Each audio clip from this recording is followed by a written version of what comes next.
Hello mga kakaigo! Pag-usapan naman natin ngayon ang Gehacia Spectoramus Shogai or Autism Spectrum Disorder, ASD. Ang ASD ay isang developmental disorder na may pangunahing katangian ng hirap sa social communication at matinding pagkahilig o pagkakapilit sa ilang bagay o gawain. Ang bawat individual na may ASD ay may iba't ibang katangian, ngunit karaniwan itong kabilang sa mga sumusunod. Unang-una, Kodawari Gatsuyoy. Jokyohen ka eno, Fuan Gatsuyoy. Kumbaga sa mga normal na tao, ang last minute changes ng plan ay ayos lamang, ngunit sa mga taong may ASD, ito ay nagdudulot ng pagkabalisa.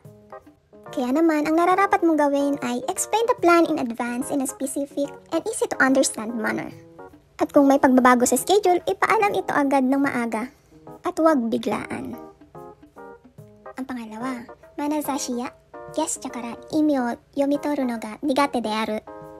Ang mga taong may ASD ay hindi talaga mahilig makipag-eye contact, kaya mahirap din sa kanila intindihin ang mga gestures. Kaya naman, communicate carefully with words.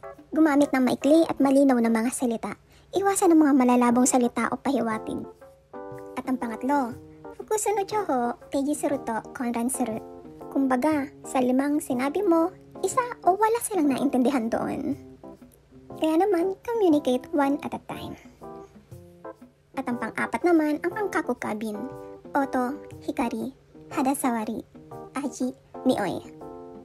Ang pagiging sensitibo nila sa iba't ibang sensory stimuli ay pwedeng magkaroon o magdulot ng iba't ibang reaksyon. Katulad ng meltdown.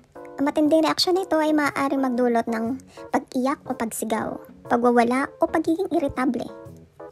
Kaya naman, mas mabuting bawasan ang matitinding ingay, maliwanag na ilaw o matapang na amoy. Gayon din ang relaxing space para sa kanila.